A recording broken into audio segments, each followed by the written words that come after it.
Boa tarde, boa noite, bom dia para você que vai ouvir esse podcast do IBEF. Meu nome é Efigênia Marlia Brasilino, eu sou advogada tributarista, sou especializanda pelo IBET, Instituto Brasileiro de Estudos Tributários, e aqui eu estou como líder do Comitê de Tributação Empresarial do IBEF. Nós vamos hoje falar sobre um tema muito importante para você que é empresário, que também precisa se atualizar e entender um pouco melhor sobre o cenário econômico, principalmente tributário aqui do Brasil. Nós vamos falar hoje sobre retrospectiva tributária, as principais alterações da legislação e da jurisprudência. E para começar, vou apresentar aqui meus convidados, que são também membros do Comitê de Tributação Empresarial aqui do IBEF. Estou aqui com à minha frente o Leonardo Nunes Marques, que é advogado, sócio do Brum Custer Marques e Fragoso Advogados, pós-graduado em Direito Tributário pelo IBET, mestre em Direito Tributário pela UCAM, professor de Direito Tributário e representante do IBEF junto ao GTFAS. Também lá no comitê, eu tenho a alegria de dizer que o Leonardo é o nosso vice-conselheiro, né, Leonardo? Boa tarde, seja bem-vindo. Se você quiser também fazer os agradecimentos iniciais. Obrigado, Efigênia. É um prazer estar aqui compartilhando esse momento com vocês.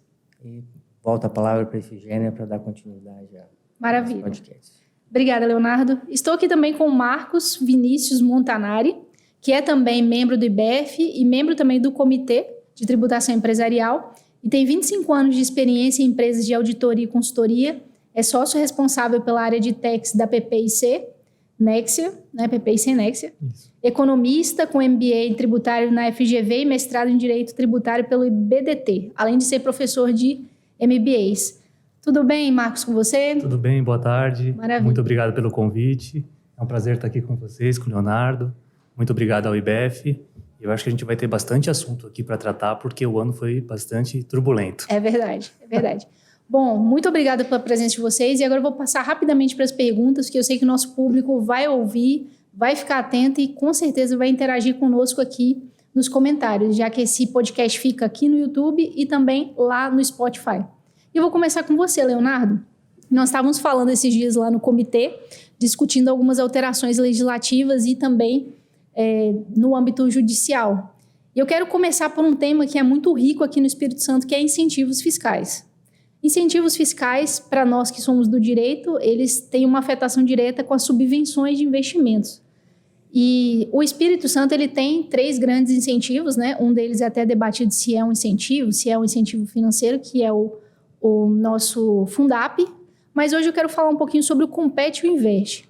Leonardo, fala para a gente um pouquinho sobre o tratamento desses incentivos. Hoje o empresário capixaba ele tem um incentivo, e o incentivo é de ICMS, ou seja, na venda da mercadoria, circulação da mercadoria ou transporte. Mas esse incentivo, ele é tributado no IRPJ-CSLL? Fala um pouquinho sobre isso e qual que seria a sua visão do cenário atual com base nessa alteração legislativa dos incentivos. Então, Efigênia, esse tema é um tema extremamente controvertido, né? A gente vê, nesse ano de 2023, a gente viu muitas idas e vindas em relação a esse tema e é um tema de extrema relevância e impacto econômico. Né? A gente tem aqui no Estado do Espírito Santo o Compete e o Investe, que são incentivos relevantíssimos, e a discussão que se põe em pauta é como que se dá a tributação, e aí especialmente de imposto de renda e contribuição social sobre o lucro em relação ao recebimento desses incentivos fiscais. Né? Historicamente, a gente tem uma distinção entre subvenção de custeio e subvenção de investimento. A primeira delas seria um benefício concedido sem uma exigência de uma contrapartida. No caso de subvenção de investimentos, haveria uma contrapartida correspondente à implantação ou ampliação de um empreendimento. A legislação fez essa diferenciação até o ano de 2017, quando veio a Lei Complementar 160, e deu um tratamento igualitário entre os dois benefícios, né, estabelecendo que esses benefícios fiscais, desde que registrados como reserva de lucro e utilizados apenas para abatimento de prejuízo fiscal ou aumento de capital, eles não comporiam a base de cálculo do imposto de renda e da contribuição social sobre o lucro. Diante desse cenário legislativo, a gente percebe a Receita Federal promovendo uma interpretação restritiva em relação a esse tema, no sentido de que apenas os benefícios fiscais que tivessem como contrapartida a implantação de um empreendimento, a ampliação do empreendimento, poderia estar fora da incidência do imposto de renda da contribuição social sobre o lucro. E é importante destacar que nós estamos falando de uma tributação de aproximadamente 34% do benefício que é concedido. Então, de cada R$100 que é concedido a título de benefício, a tributação do imposto de renda da contribuição social sobre o lucro significaria uma neutralização de 34% desse incentivo que é concedido, né? Essa discussão foi levada para o Poder Judiciário. A gente tem hoje o STJ firmando posição no sentido de que os créditos presumidos, eles não são objeto de tributação de imposto de renda e contribuição social sobre o lucro, independente do preenchimento de qualquer condição.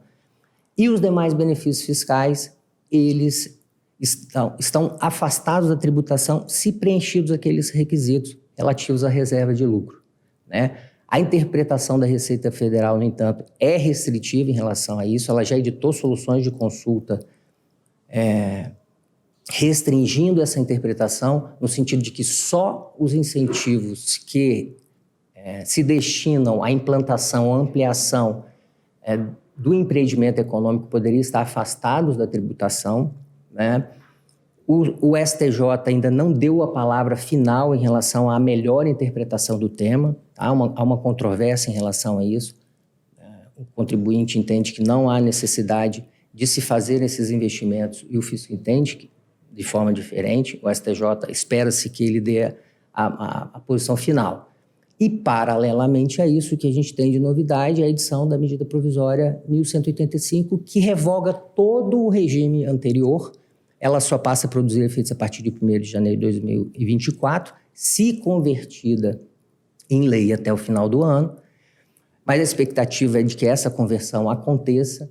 A gente vê um cenário ainda de muita discussão no Congresso Nacional, mas aparentemente essa conversão ela vai acontecer. E aí muda-se toda a sistemática. Você passa a tributar de imediato esses incentivos, pagando imposto de renda, contribuição social sobre o lucro, PIS e COFINS. Em troca, recebe um crédito relativo apenas à tributação do imposto de renda, pessoa jurídica, depois da implantação ou ampliação do empreendimento. Então, as subvenções de custeio ficam fora, expressamente, só os benefícios concedidos como contrapartida à implantação ou ampliação do investimento vão poder gerar esse crédito. Esse crédito vai poder ser utilizado para compensar outros tributos ou ser objeto de pedido de restituição. A Receita Federal fica responsável por receber os pedidos de habilitação e deferir a fruição desse direito de crédito e fiscalizar periodicamente o aproveitamento desses créditos. Ou seja, nós estamos falando de um regime muito mais rigoroso, muito menos impactante economicamente, ou seja, com caráter neutralizador, né, dos incentivos fiscais, de forma parcial, impactante para os empresários, efetivamente. Então, a gente fica na expectativa, né, de uma decisão final do STJ em relação ao passado e a efetiva conversão dessa medida provisória em lei para que, a partir de janeiro de 2024, a gente tenha um novo regramento e sensivelmente mais desfavorável às empresas. Perfeito, Leonardo. Muito obrigada. Esse tema é muito caro, é muito precioso para o empresário, porque ele está ali na labuta, tentando ali na margem de lucro conseguir um pouquinho mais de competitividade, um incentivo na esfera estadual. Às vezes ele consegue, mas na federal é tributado. E é até um ponto que eu ouvi recentemente num congresso que participei, que é a discussão dessa MP, ela ter algum tipo de violação, já que a isonomia, quebra da isonomia, já que você tributa uma coisa na esfera federal que foi concedida como benesse na esfera estadual. Certamente esse tema vai ser alvo aí de muitos debates jurídicos, né? Obrigada pela resposta. Eu vou aproveitar, então, e vou passar agora para o Vinícius, para falar um pouquinho sobre um outro tema e depois a gente volta com você, Leonardo. Vou falar um pouquinho sobre a exclusão do ICMS na base de créditos do PIS e da COFINS. A tese dos séculos, na verdade, ela excluía o ICMS da base de cálculo, que seria do débito do imposto. Agora, créditos é um outro tema que é muito importante, né?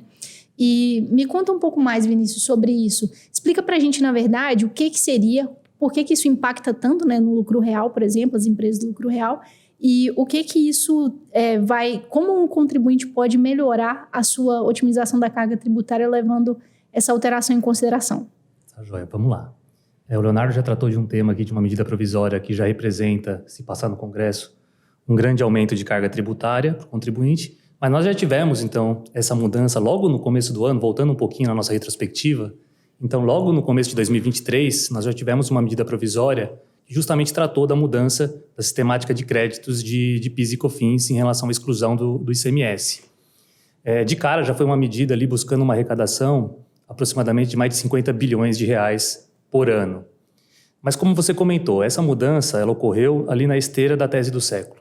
Nós tivemos lá, então, em 2017, o julgamento no STF da tese do século, onde ficou pacificado que o ICMS, destacado na nota fiscal, ele não compõe a base de cálculo de PIS e COFINS.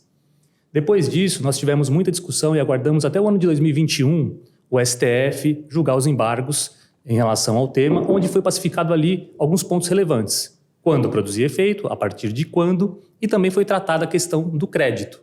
Então ficou pacificado ali que o ICMS destacado na nota não entra na base de cálculo de PIS e COFINS. Por outro lado, o contribuinte que adquire um produto no lucro real, ele tem direito a crédito de PIS e COFINS com as alíquotas de 1,65 e 7,6 sobre o valor da compra. Então, o valor da base de cálculo que era levado à tributação era diferente do valor da base de crédito. Do ponto de vista econômico, quando a gente olha do ponto de vista econômico-financeiro, a gente percebe que tem alguma distorção. O montante de PIS e COFINS que é pago pelo fornecedor não é o montante de PIS e COFINS que é creditado pelo adquirente. O montante do crédito é maior. Mas o STF assim pacificou no ano de 2021. A grande mudança foi essa medida provisória. A medida provisória em si não foi convertida em lei, depois ela foi... depois nós tivemos um projeto de lei, nós tivemos uma lei ordinária que trata do assunto, onde a partir de maio deste ano, as compras para o cálculo dos créditos de PIS e COFINS, eu tenho que tirar o montante do ICMS destacado na nota fiscal. Então pense comigo o seguinte, se você comprou uma mercadoria de R$1 milhão, naquele mês você tinha um crédito de 9,25 sobre R$1 milhão. Com esta mudança, no ICMS, por exemplo, de 20%, a base do crédito passou a ser R$800 mil. Então, 9,25 sobre R$800 mil. Então, pense que isso é um impacto muito relevante para as empresas. As empresas perderam muitos créditos de PIS e COFINS. Isso aconteceu, então, em maio desse ano, e desde então o contribuinte já está convivendo aí com essa mudança. Por outro lado, a gente percebe também um movimento de muitas empresas, muitos contribuintes que estão judicializando o tema. Então, muitas empresas estão questionando esta mudança. Por quê? Justamente pelo fato do tema já ter sido pacificado no STF e pelo fato da lei ordinária falar que a base do crédito é o valor de aquisição, é o preço de aquisição. E quando fala preço da mercadoria, lá dentro eu tenho o valor do ICMS. Isso do ponto de vista de formação de preço, eu não tenho como escapar disso. Então, em função desse julgado do STF e desse fato da lei ordinária falar que a base de crédito é o valor de aquisição, muitos contribuintes estão judicializando o tema. Já temos notícias de decisões favoráveis em primeira instância e também já temos notícias de decisões favoráveis em segunda instância. Então, um alerta para o contribuinte, teve um aumento relevante de carga tributária, isso impacta o orçamento das empresas deste ano e do próximo ano, mas tem ali uma oportunidade de discutir o tema, sim. Perfeito. Inclusive, foi até editada uma instrução normativa sobre esse tema também, né? Se não me engano, foi em dezembro, e depois vieram essas outras legislações. No finalzinho do ano passado, nós tivemos a instrução normativa 2121, que é o novo regulamento de PIS e COFINS, onde lá estava pacificado que você tomava o crédito com o ICMS, porque era fruto de toda a decisão do STF. Agora, a regra do jogo mudou. Maravilha. Então, fica aí o conselho, né? Um conselho, assim, um conselho de sabedoria para os contribuintes ou os empresários que estão nos ouvindo ficarem atentos a essa questão da legalidade. Afinal de contas, hoje nós estamos vivendo um cenário econômico muito delicado, né? Nós vemos hoje a divulgação das contas públicas e o déficit de 2024 e certamente a tributação vai ser cada vez mais relevante. Novas fontes de arrecadação. E a legislação, a alteração da legislação vai servir muito para isso. Então, fica o conselho para verificar a legalidade. Vamos voltar para você, Leonardo, falar sobre um outro tema muito importante, que é essa parte de transferência entre estabelecimentos, ICMS. Estava estudando esse tema recentemente e vi que um dos convênios que o Confas editou caiu, agora eles editaram outro, né? Fala um pouquinho para a gente sobre o primeiro julgamento da ação de constitucionalidade 49, que trata sobre a inconstitucionalidade, na verdade, né, da transferência, da cobrança do ICMS sobre as transferências, e também quais são os impactos econômicos que essa decisão trouxe para a vida dos empresários. Então, Efigênia, a ADC, no julgamento da ADC 49, o Supremo Tribunal Federal, ele fixou o entendimento no sentido de que não incide ICMS na transferência de mercadorias entre estabelecimentos da mesma pessoa jurídica. Tá? O fundamento da decisão foi que não há alteração na titularidade da mercadoria, então não há circulação de mercadoria sob o aspecto jurídico, então não há a incidência. E o Supremo, no entanto, modulou os efeitos dessa decisão a partir de 1º de janeiro de 2024, né, ressalvadas as discussões judiciais em curso e os processos administrativos em curso, e determinou que os estados eles disciplinassem a transferência de crédito entre os estabelecimentos da pessoa jurídica, reconheceu a manutenção do direito de crédito das entradas. Tá? E aí começa a história sobre a edição desses convênios. Então, foi editado o convênio 174 pelo Confas, os estados se reuniram e fizeram essa previsão. Trataram apenas das transferências interestaduais e disciplinaram lá uma obrigatoriedade da transferência desses créditos entre o remetente da mercadoria e o destinatário da mercadoria. Basicamente, essa transferência deveria ser feita a cada operação. E de que forma? Por meio do lançamento de um débito no estabelecimento remetente e de um crédito no estabelecimento destinatário dessa mercadoria. Trouxe todo um regramento relativo à base de cálculo, alíquota, enfim.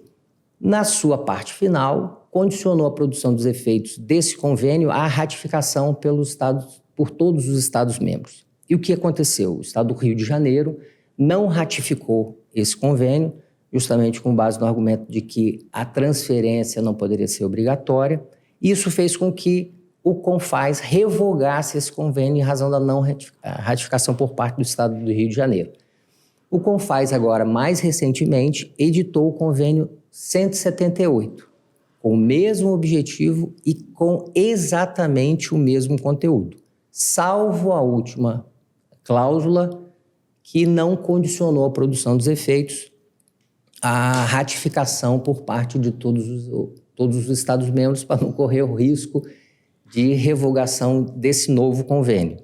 Tá? Então, hoje, em termos de convênio, a gente tem esse cenário, né? O convênio 178 estabelecendo esse regramento, mas também produzindo efeitos a partir de 1º de janeiro de 2024, e aguardando-se a edição de legislação estadual que trate de forma mais concreta dessas transferências. Lembrando que as transferências internas dos créditos não foram tratadas. Paralelamente a isso, a Câmara dos Deputados acabou de aprovar um projeto de lei complementar que aguarda sanção do presidente da República, tratando do mesmo tema.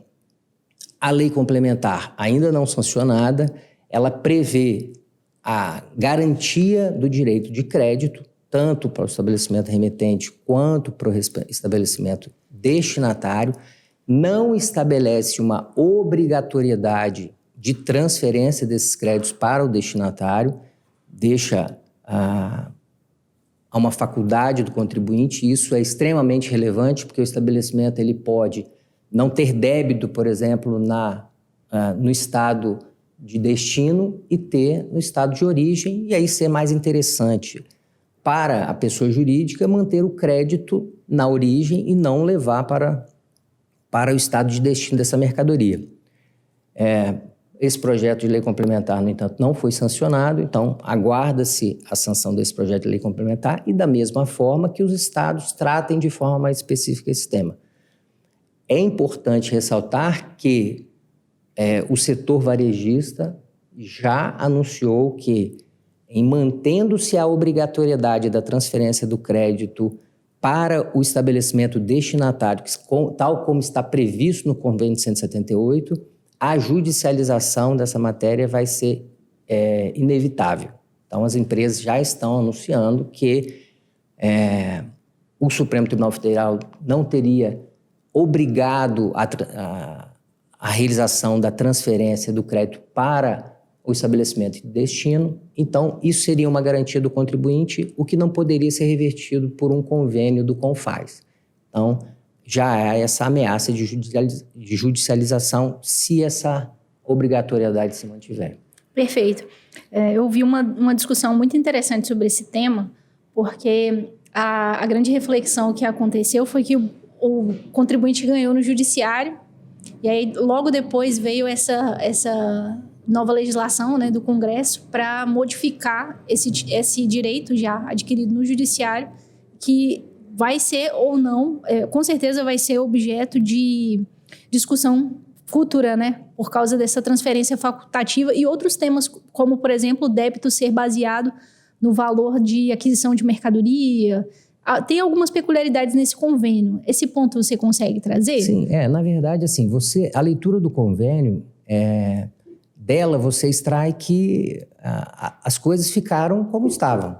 Então, Perfeito. Na verdade, você vai lançar débito no estabelecimento de origem, na verdade, você está promovendo uma tributação do ICMS que, em tese, não deveria ser promovida, né? E levando o crédito para a unidade de destino como acontecia anteriormente. Então, na verdade, o que se sustenta é que essas regras foram colocadas, mas, na verdade, você voltou para uma realidade Exato. que você já tinha. Mas o preocupante é que a gente já está no final do ano e até agora nós não sabemos qual vai ser o regramento exato 1º de janeiro de 2024. O contribuinte ainda tem que parametrizar o sistema, ainda tem que pensar em toda essa parte operacional. CFOP, e até agora certamente. nós não temos uma definição clara e o regramento das legislações dos estados. Perfeito. Eu discuti bem esse tema porque a minha percepção foi exatamente a sua, Leonardo. Não mudou muito da prática. Você lança débito e tem que lançar crédito, não vai fazer muita diferença na parte da carga tributária, né? Mas como o nosso tempo está um pouco mais escasso, eu vou devolver então a palavra aqui para o Vinícius para tratar de um outro tema da nossa retrospectiva que foi muito impactante, que é sobre a tributação das regras de preço de transferência, transfer price, né? E, Vinícius, é interessante esse tema porque hoje as empresas que têm controladas no exterior ou têm alguma ligação com controladas lá, ainda que sejam controladoras aqui, etc., elas tiveram uma alteração impactante por meio da MP 1152, da Lei 14596 e a IN 2161. Mas explica melhor um pouquinho o que isso impactou na prática para a vida empresarial de quem tem controlada ou controladora no exterior. E considerando essas mudanças, quais seriam as principais recomendações para quem vai iniciar em 2024 com essa legislação já parametrizada? Perfeito. Efigênia, mudou praticamente tudo que nós conhecíamos em matéria de transfer price aqui no Brasil. O Brasil ele já vinha estudando a sua regra, o time da Receita Federal, em conjunto com o time da OCDE, já fizeram um diagnóstico profundo desde o ano de 2018 para identificar se o método brasileiro de transfer price ele era aderente aos métodos utilizados principalmente na OCDE. Depois de uma força-tarefa muito grande, a Receita Federal concordou e editou um relatório onde nós tínhamos uma série de pontos onde a nossa regra realmente não era aderente a essas regras internacionais. Esse grupo de estudo começou a trabalhar e propor um novo texto de lei e o tempo foi passando, nós chegamos no final do ano de 2022. Todo mundo ficou esperando durante o ano de 2022 esse projeto de lei, ele não veio. Isso veio via medida provisória, faltando 2 dias para o final do ano. E a gente tinha troca de governo. Nessa medida provisória, que foi convertida em lei agora no ano de 2023, todas as regras que nós tínhamos de transfer price foram abandonadas. Qual era a principal crítica que nós tínhamos da regra brasileira de transfer price? Nós tínhamos critérios de margens fixas para efeito de comparação de preço. O Brasil não seguia o chamado princípio arm's length. Em função disso, então, todas essas regras, todos os métodos brasileiros foram abandonados, essas regras fixas, e nós passamos, então, a trabalhar com o princípio arm's length. Até então, até o ano de 2023, por exemplo, se você importasse uma mercadoria e conseguisse demonstrar que você tinha uma margem de 20%, o famoso PRL, você conseguia atender a regra de preço de transferência. Então, era uma ficção. Você analisava o preço, analisava uma margem determinada na legislação brasileira, e essa margem de 20% valia para praticamente todo mundo. Não existia um critério econômico, não existia um racional ali para explicar o porquê dessa margem de 20%. Para exportação, por exemplo, a margem era de 15%, chamado CAP. Então, custo mais 15% estava ótimo para provar o preço de transferência. Agora não, tudo isso foi revogado. Agora nós temos realmente no Brasil vigorando o princípio Arm's Length. E o que é o princípio Arm's Length? O contribuinte brasileiro precisa demonstrar que está transacionando com uma empresa do grupo com um preço que seria praticado com uma empresa que não é do grupo, com uma empresa não vinculada. Então agora os cálculos deixa de ser um cálculo matemático e passa a ser mais um estudo econômico para demonstrar se eu estou transacionando de fato como eu iria transacionar com uma empresa que não é do meu mesmo grupo. Será que a parcela de lucro alocada no Brasil numa transação intercompany é justa para aquela modelagem? Será que olhando para a empresa brasileira, todos os riscos e funções desempenhados no Brasil, será que é correto o montante de lucro que é alocado aqui ou o montante de lucro que é alocado no exterior? Então é disso que a gente está tratando. Toda a parte matemática muda, agora é um estudo de comparação de preços, nós vamos atrás do Arm's Length, de fato, comparando preços, e essa regra também pegou outros pontos sensíveis. Por exemplo, a gente não tinha regra de transfer price para intangíveis, para royalties, e nós tivemos toda uma evolução da economia digital. Agora nós temos uma previsão também para cálculo de transfer price para intangíveis. Nós temos também previsão de cálculo de transfer price para reorganização de negócios. Nós temos previsão específica para compartilhamento de custos e despesas. Em resumo, mudou tudo. E um ponto relevante dessa mudança é que ela é opcional já para o ano de 2023. Então o contribuinte pode até o final deste ano optar por retroagir os efeitos e já está sujeito a essa nova regra. E de forma mandatória para 1º de janeiro de 2024. O que me preocupa, muita gente ainda não se debruçou nessa legislação, ainda não se debruçou nessa normativa e ainda não conhece esses impactos. E isso vai ter impacto, então, relevante no preço a partir de 1º de janeiro. Do ponto de vista prático, tem muita empresa brasileira que conhece a regra atual da Lei 9.430 e precificou a sua transação internacional obedecendo a regra brasileira. Então, colocando uma margem de 20, colocando uma margem de 15. A partir de 1º de janeiro, essa regra não vale mais. Então, toda essa precificação intercompany precisa ser revista, já a partir de 1º de janeiro, pensando em comparação de preço e não mais em margens fixas. Então, meu alerta é, pessoal, a legislação mudou, é mandatória para todo mundo a partir de 2024, independente do porte da empresa, é mandatório, e todas as empresas agora têm que rever preço, porque pode ser que vai estar sujeito a um aumento relevante de ajustes para imposto de renda. Vou fazer uma pergunta fora do script, mas fica à vontade se você não quiser responder. Quais seriam as sanções para essas empresas que não se adequarem a essa legislação? Então, de fato, a Receita Federal ela pode abrir uma fiscalização, né, entender a metodologia de cálculo que você fez, e o limite, o ajuste disso é o impacto no imposto de renda. Então, quando eu tenho, por exemplo, um aumento de preço ou a Receita Federal identifica que a transação que você fez com a sua matriz foi com um preço acima do que deveria ser praticado, isso implica que você registrou um custo na sua contabilidade acima e logo você tomou uma dedutíbilidade maior de imposto de renda. Então, no limite, é a glosa de parte do custo da dedutibilidade para efeito de imposto de renda. Aí as multas vão ser de 75%, no caso de ofício, as multas que a gente já conhece no dia a dia. Maravilha. Muito obrigada, Vinícius. Esse tema é muito importante para empresas que têm essa parceria brasileira e internacional, né? São as empresas coligadas e outras. Um ponto passou a ser um estudo econômico, muito mais do que um estudo contábil como antigamente. Maravilha, muito obrigada. E agora eu vou voltar a palavra para você, Leonardo. Vamos falar de um tema muito interessante, que é a não cumulatividade do ICMS para fins de aquisição de produtos intermediários, né? Nós tivemos uma decisão esse ano, é isso? Explica um pouquinho para a gente sobre esse tema. Sim, Virginia, exatamente. Eu acho que assim, o debate da não cumulatividade, ele historicamente é importante e é extremamente importante agora nesse momento de reforma tributária também. Porque muito se diz, né, que a nova estrutura tributária que será construída após a reforma vai permitir uma neutralidade plena da tributação, né, do IBS e da CBS. E aí, essa discussão, ela levanta uma questão importante, que é: isso vai depender da legislação complementar que será editada posteriormente. Porque hoje, há quem leia o texto constitucional, e eu sou um deles, extraio já de lá a neutralidade plena. O problema foi o que foi feito com as leis complementares que foram editadas para regular essa não cumulatividade. E aí dizendo especificamente da restrição ao aproveitamento de crédito, né? Então, a Lei Complementar 87/96, por exemplo, ela prevê a possibilidade de tomada de crédito de materiais adquiridos para uso e consumo. Porém, ela sempre postergou a possibilidade de tomada desse crédito.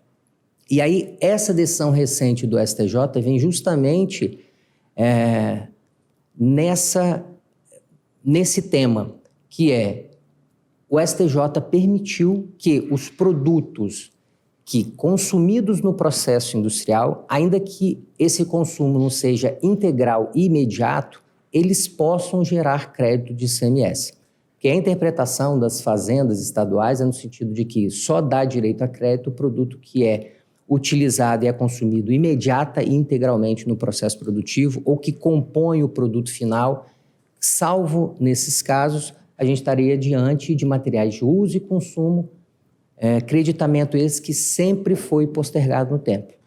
Então, a decisão do STJ tem uma importância extremamente elevada, porque, primeiro, ela consolida efetivamente uma maior neutralidade nas etapas do ciclo produtivo, o que, no final das contas, acaba representando uma redução no preço do produto ou no aumento da margem de lucro das pessoas jurídicas.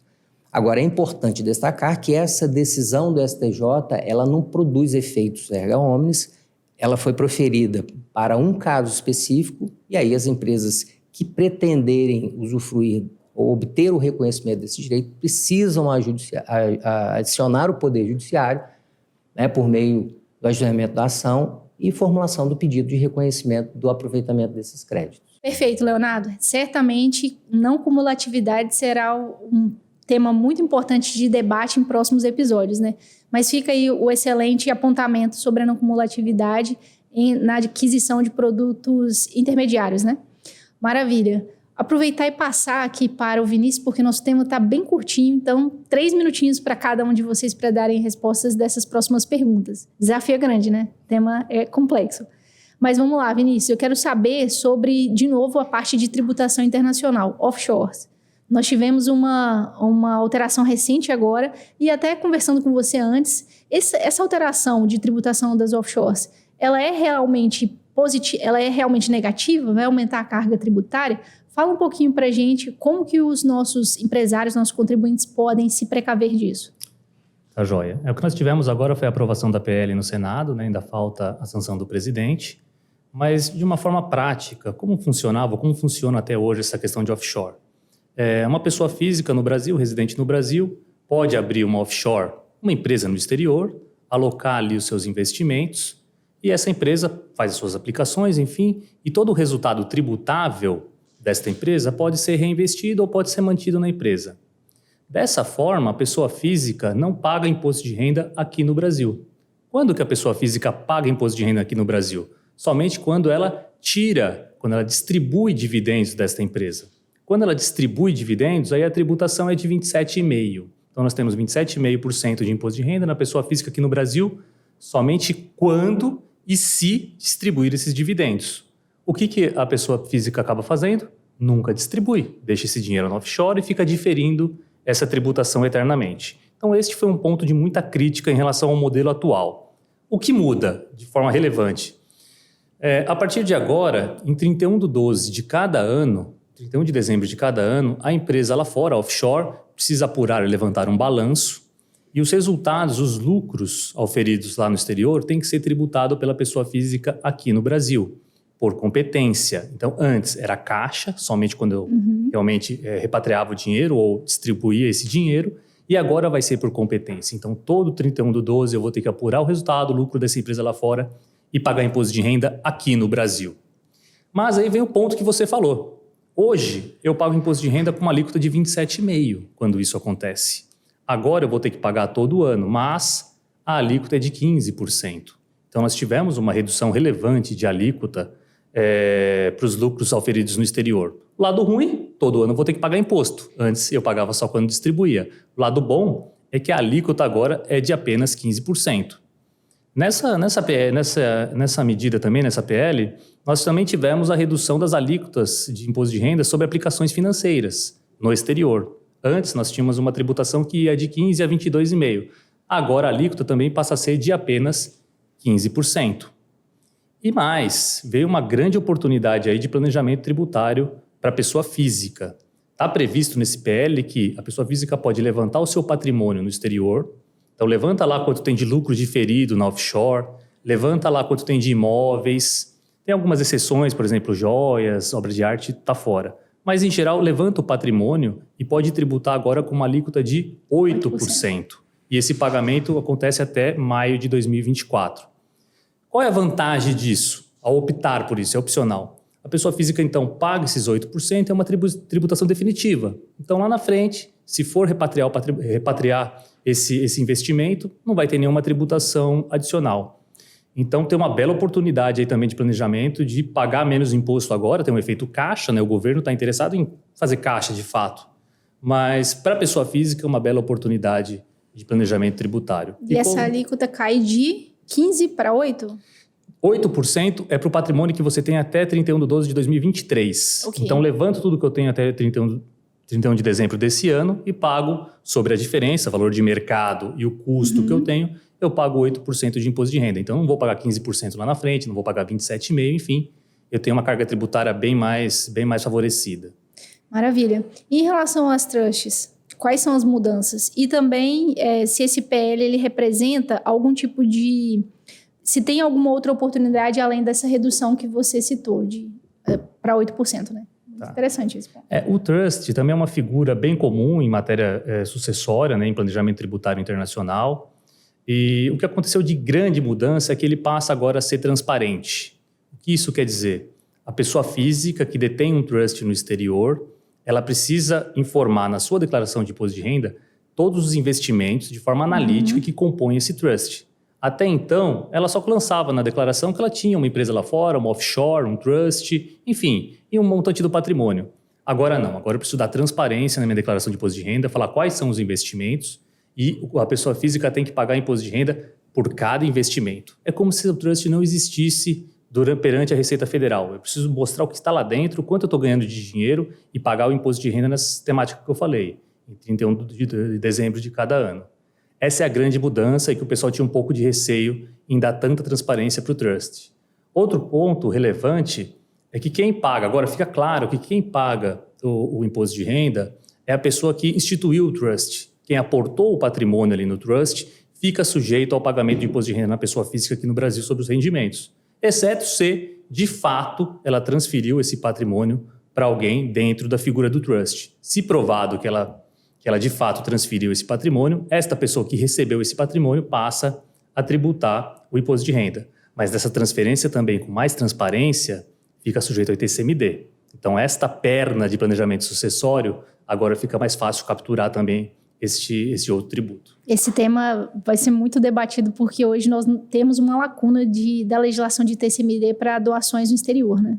Isso mexe com toda a lógica de planejamento tributário internacional, sucessório. Todo mundo agora precisa rever, de fato, se vale a pena ter um trust, se vale a pena ter um offshore, se vale a pena ter uma empresa, uma aplicação bancária, um investimento no exterior. Tudo isso agora precisa ser, de fato, revisto com essa nova legislação. Perfeito.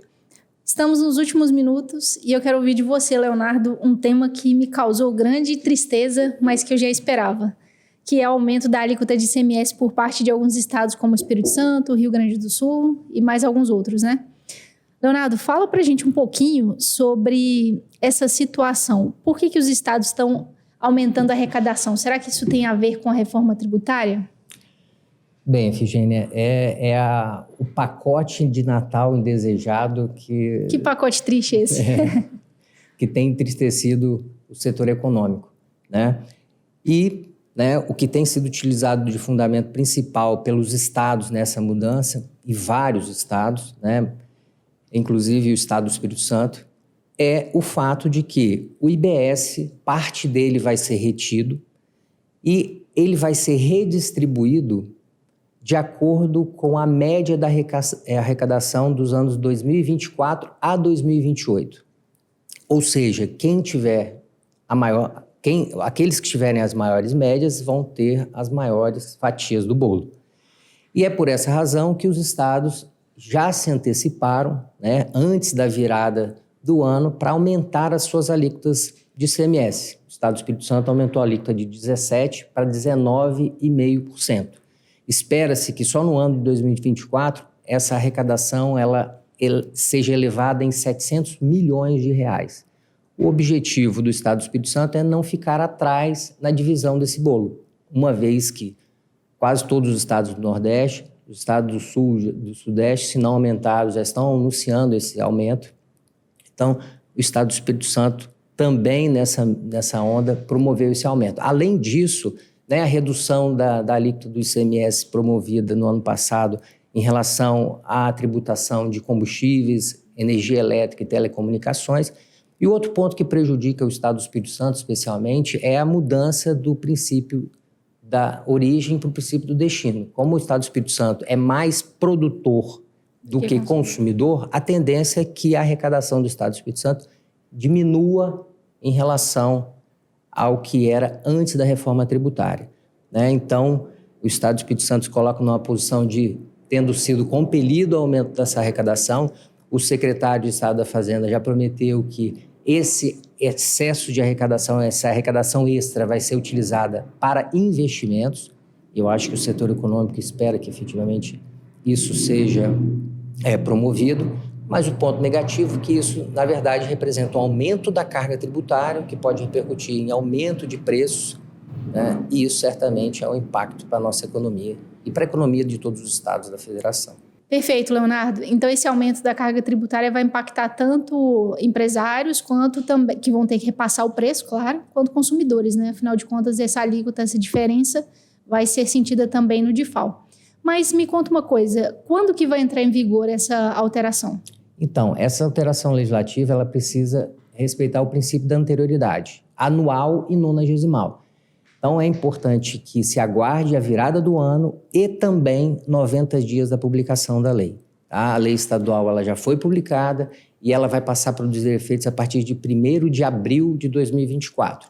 E aí, cada um dos estados, a depender do momento em que publicou a sua lei, ou vai estar mais próximo ou mais longe do dia 1º de janeiro de 2024. Então, nós teremos uma surpresa aí não muito agradável em 2024 sobre o aumento da alíquota. Mas o brasileiro é bom em se reinventar, afinal de contas, nós somos muito empreendedores, né? Então, quero agradecer a presença de vocês, agradecer a participação, porque é sempre um prazer imensurável aprender e ouvir um pouquinho mais com vocês aí, nossos mestres, né? Vou aproveitar e deixar o espaço para vocês se despedirem e daqui a pouco eu volto com as redes sociais e encerramos o episódio. Obrigado, Efigênia. Obrigado, Leonardo. Acho que foi um bate-papo muito enriquecedor. Como eu disse, aconteceu muita coisa esse ano. Alguns pontos a gente acabou nem tratando.